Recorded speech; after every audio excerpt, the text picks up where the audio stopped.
Meus amados irmãos, nós estamos, pelas quartas-feiras, estudando o Catecismo Maior de Westminster. Estamos fazendo a exposição dos assuntos. Nessa noite, nós vamos passar para uma próxima sessão que trata da Palavra de Deus. A eficácia dela, a eficiência dela para o nosso estado caído. Perceba então que nós tratamos, da nossa condição, os nossos pecados, eles agravam ainda mais a nossa condição diante da lei de Deus. Então, percebemos na quarta-feira passada que é através da mediação de Cristo, através somente do nome de Cristo, do poder de Cristo, das promessas de Cristo, é que nós temos a nossa condição pecaminosa transformada, regenerada pelo poder do Espírito Santo de Deus. E agora nós vamos ver então o uso da palavra, das Sagradas Escrituras, para o nosso próprio bem.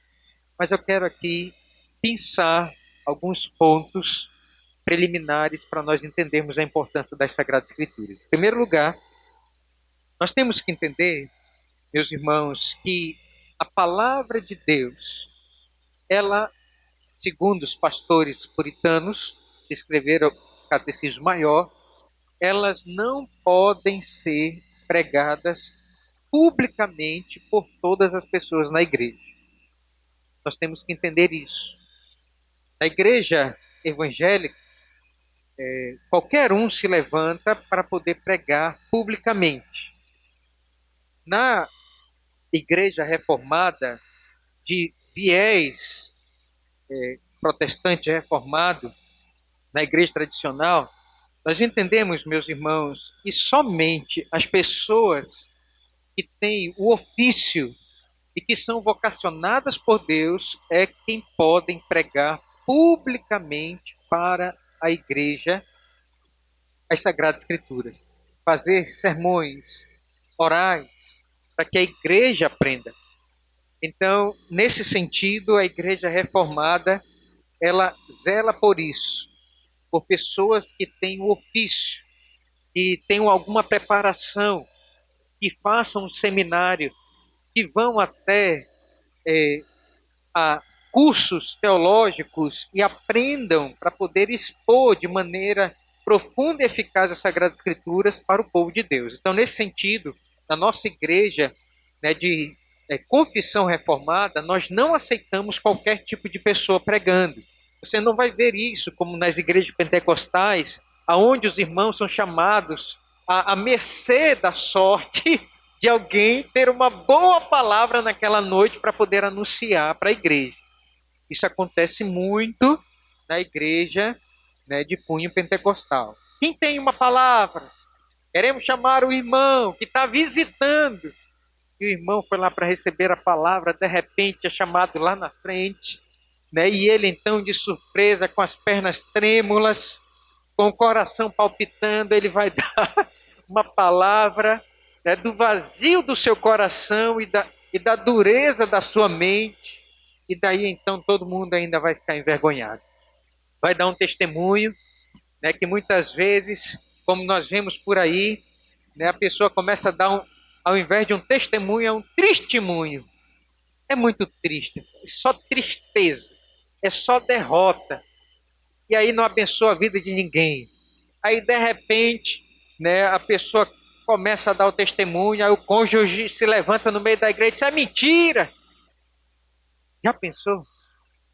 Então tem essas confusões por aí.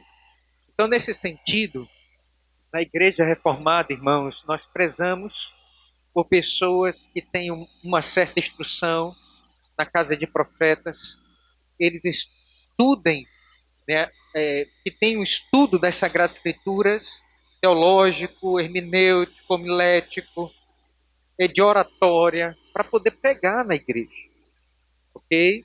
Na nossa igreja, claro, salvo algumas exceções, nós permitimos que alguns irmãos com experiência, que tenham piedade e que tenham, uma vida comprovada, né, é, de devoção a Deus, então nós permitimos pregar na igreja.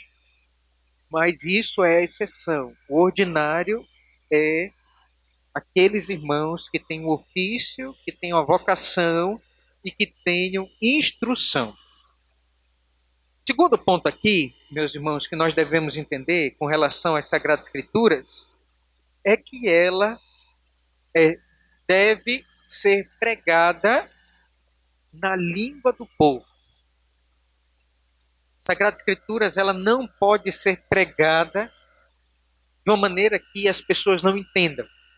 Os reformadores, a partir de Lutero, Lutero é conhecido como o pai da educação na Alemanha, porque ele traduziu do grego o Novo Testamento, traduziu as Sagradas Escrituras e colocou na língua do povo alemão, na língua vulgar, na língua falada.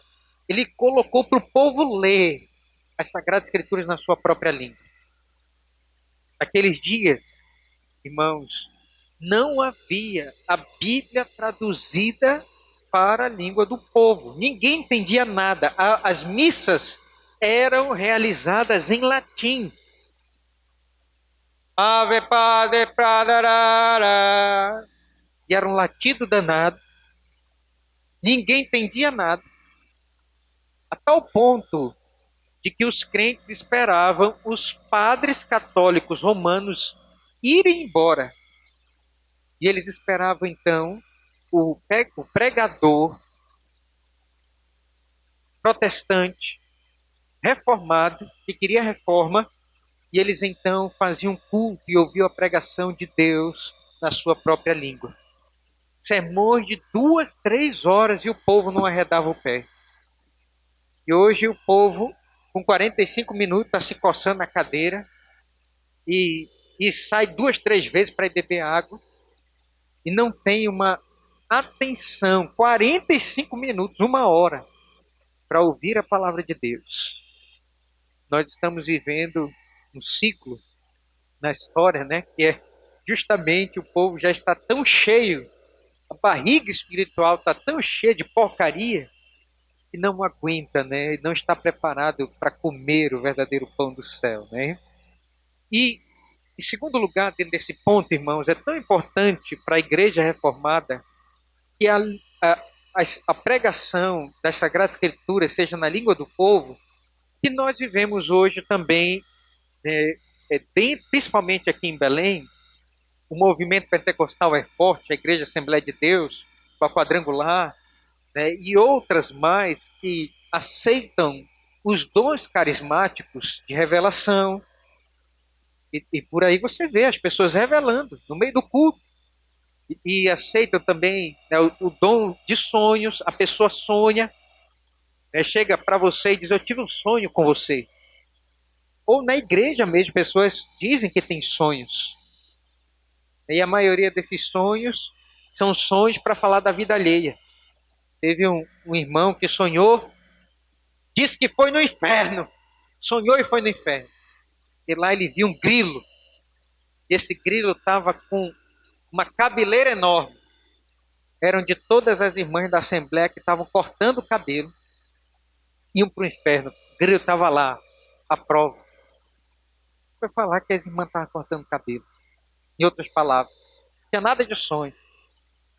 Estava inventando. E, em terceiro lugar, além da revelação do sonho, tinha língua estranha. Nós vemos as pessoas aí saltitando e batendo pé e falando línguas estranhas e inventam uma língua estranha, estranhíssima, que não comunica nada, que não está dentro de 1 Coríntios, capítulo 12, 13, 14, quando o apóstolo Paulo diz que aquele que tem línguas, que tem um intérprete, se não se cale, porque é para sua própria edificação, não edifica ninguém. E as pessoas querem falar tabachúria, Rita vai lá para trás, chupa bala house. O pessoal manda chupar bala house. Rapaz, se foi para isso, eu vou no mercadinho e compro um house. O pessoal fica falando, né, essas coisas, né? Mas, irmãos, percebam a seriedade disso. As Sagradas Escrituras não estão sendo pregadas na língua do povo. Isso aqui é contra a palavra de Deus, né? É contra essas histórias. Bom, um outro ponto aqui que nós temos que entender é que a palavra de Deus, ela tem que ser lida por todos na igreja. Você vai perceber aqui que os pastores, eles vão dizer isso. Você tem que ler as Sagradas Escrituras, tanto publicamente na igreja. Perceba que os nossos cultos começam com uma leitura, o presbítero faz uma leitura, mas você tem que ler a palavra de Deus particularmente. Uma pergunta aqui: e aqueles que não sabem ler? A palavra de Deus foi feita para todos lerem. Todo mundo tem que ler. Então, até o analfabeto, ele tem que aprender a ler para ler as Sagradas Escrituras. Até o cego tem que aprender a ler em braille para poder ler as Sagradas Escrituras. Por quê, irmãos? Porque Deus deixou a sua palavra revelada, escrita. Portanto, há o poder de Deus na leitura das Sagradas Escrituras, na devoção das Sagradas Escrituras, na aplicação da leitura das Sagradas Escrituras ao coração. Portanto, uma pessoa não sabe ler, pastor, então nós devemos, né, deixar... Não, negativo. Isso é tão sério, irmãos, que desde a Idade Média, quando se construiu uma igreja, se construiu uma escola do lado. A igreja protestante, ela é conhecida como uma igreja educadora, porque o povo de Deus deve ser um povo de leitura da palavra de Deus. Por isso, toda a igreja tinha um educandário para ensinar os filhos a ler. Claro que na Idade Média, nós sabemos que a instrução era muito pouca. Havia padres que não sabiam ler e não conheciam nem os 10 mandamentos, nem as bem-aventuranças, e eram padres. Já pensou um padre que não sabia ler? Tinha. Claro que a educação naqueles dias era muito precária. Mas isso, irmãos, se perpetuou até agora. Nas nossas igrejas aqui dos bairros tem uma igreja e tem uma escola. Tanto para educar, saber ler, quanto também para evangelizar. A escola também tinha um intuito missionário, porque você ensinar as crianças a ler a Bíblia, a aprender a ler as Sagradas Escrituras. E os reformadores fizeram isso. É por isso que Lutero é chamado de o pai da educação na Alemanha. Portanto, meus irmãos, todo mundo tem que ler as Sagradas Escrituras. Veja, isso reverbera até os dias de hoje de maneira ruim no meio do protestantismo, e tem crente que tem 20, 30 anos de igreja e nunca leu as Sagradas Escrituras, o Antigo e o Novo Testamento, de maneira completa. Nunca leu os 39 livros do Antigo Testamento, nunca leu os 27 livros do Novo Testamento na vida, de maneira sistemática, de maneira completa. E querem ser crentes, piedosos, espirituais e ainda querem ter cargo na igreja. Aí eu faço a pergunta: meu irmão, você já leu pelo menos uma vez a Bíblia toda? Aí dá aquele sorriso amarelo, fica com a cara meio pálida, e nunca leu a Bíblia. Não conhece o que é ler a Bíblia toda, não conhece os livros históricos, o que é ler os livros poéticos, o que é ler os livros, né, proféticos e os evangelhos e as epístolas. Não conhece essa leitura. Então, há muitos crentes e pastores que nunca leram a Bíblia toda e não incentivam os crentes a ler a Bíblia toda. Há uma seriedade, há um zelo, irmãos, pelos crentes. Desde aqui, dos pastores puritanos, você vai ver isso. A igreja reformada, ela ensina os crentes a ler as Sagradas Escrituras, a viver por elas. Vamos então ler aqui a pergunta e vamos responder aí. Vamos perceber isso. Em primeiro lugar, pergunta de número 156.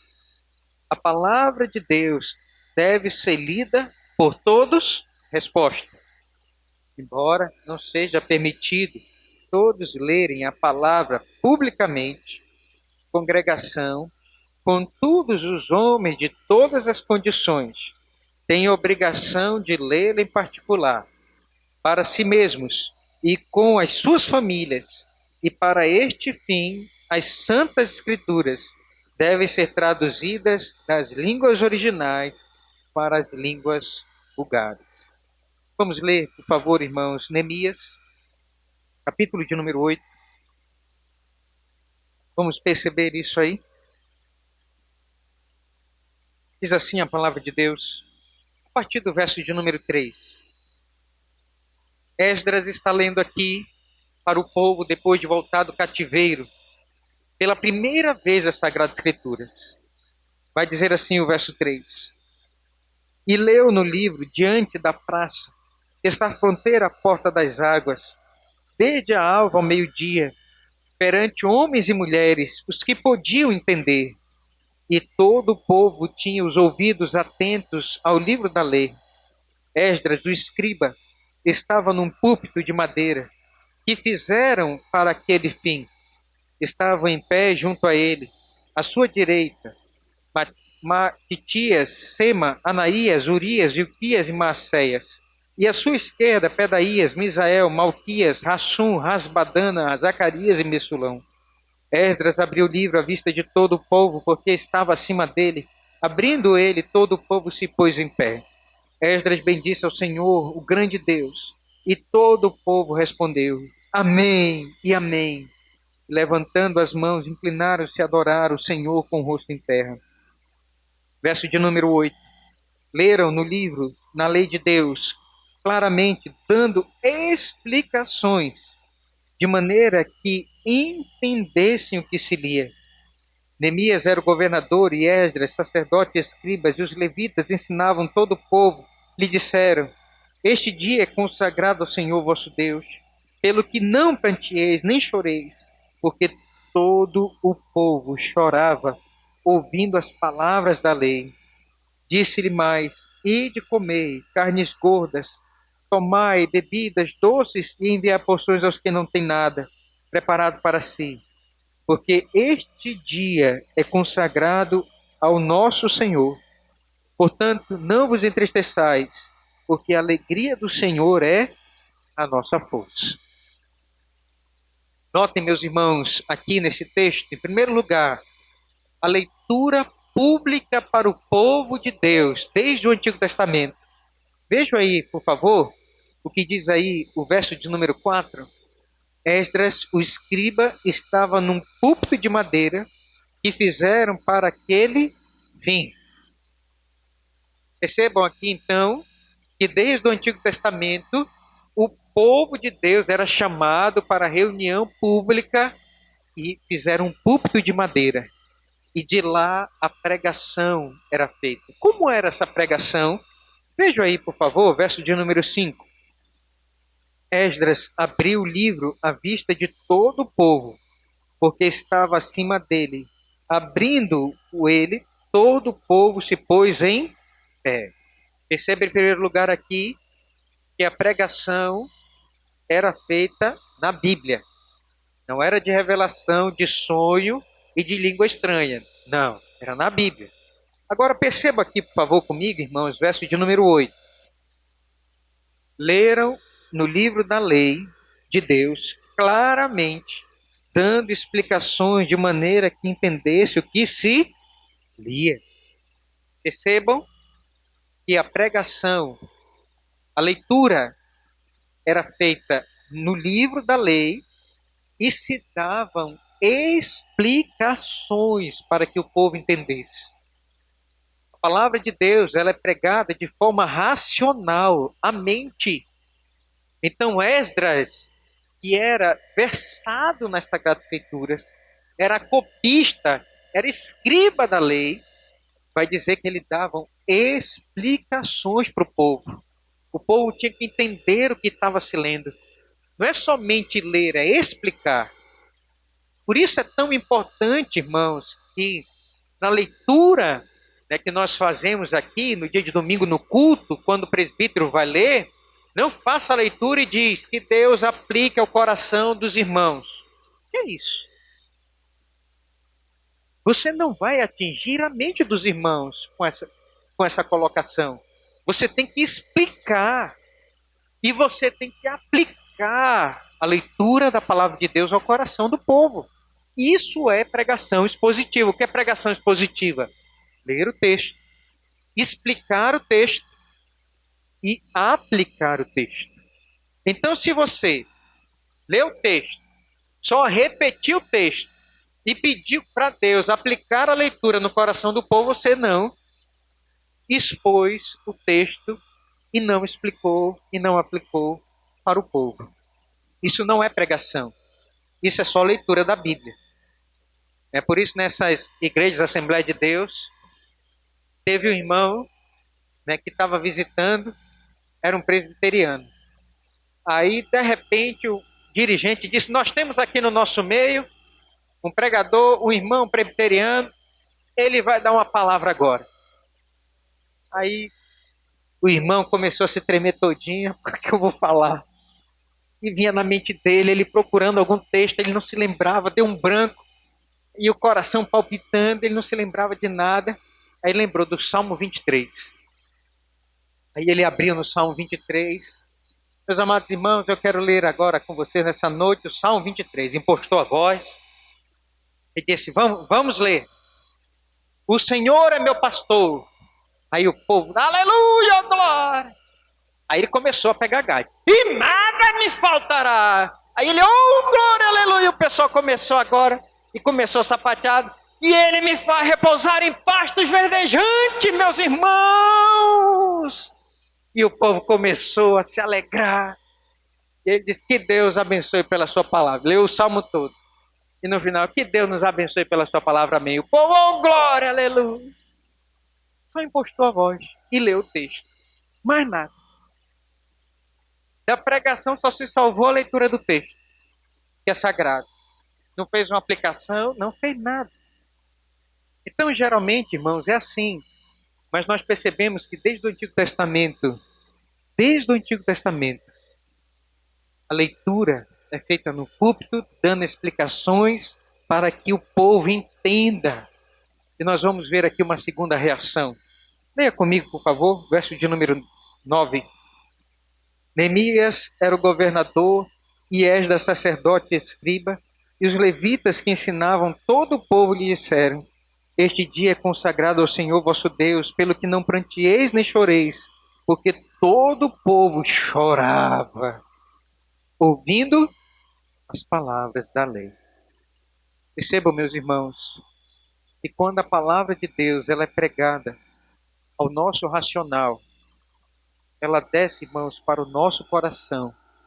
Quando nós entendemos o que Deus quer de nós, isso nos humilha, isso nos constrange, isso nos faz colocar a boca no pó, isso nos faz perceber que nós estamos distantes da lei de Deus. Isso então faz chorar. Isso abala as emoções. Uma pessoa que é impactada pela luz da palavra de Deus, como o sol ao meio-dia, ela começa a chorar, o povo começou a chorar, todo mundo começou a prantear, porque eles ouviram claramente a lei e o que ela queria para o povo, e o povo começou a chorar.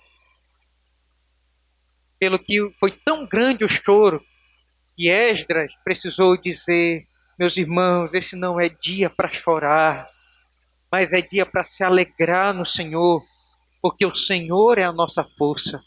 Vai dizer aí o verso de número 10, não vos entristeçais, porque a alegria do Senhor é a nossa força. E Deus vai nos amparar, e Deus vai nos visitar, e Deus ele vem para poder nos ajudar a ter uma vida santa, e ter uma vida correta, e ser iguais a Jesus. E o povo começava a chorar de alegria, porque o Senhor é a nossa força, ele vai nos ajudar a viver a sua palavra, quando nós não temos nenhuma força para viver a sua palavra. Portanto, meus irmãos e irmãs, a pergunta de número 56 diz que as Sagradas Escrituras, elas devem ser lidas publicamente à congregação. E todos devem fazer isso, em particular a si mesmo e as suas famílias, com o fim de se tornarem mais piedosos. Deus nos abençoe pela sua palavra nessa noite e que essa palavra ela seja lida por nós, que nós possamos entendê-la e que nós possamos também, meus irmãos, chorar ao ouvir a boa, límpida, reluzente pregação das Sagradas Escrituras para o nosso coração. Que Deus nos abençoe. Amém.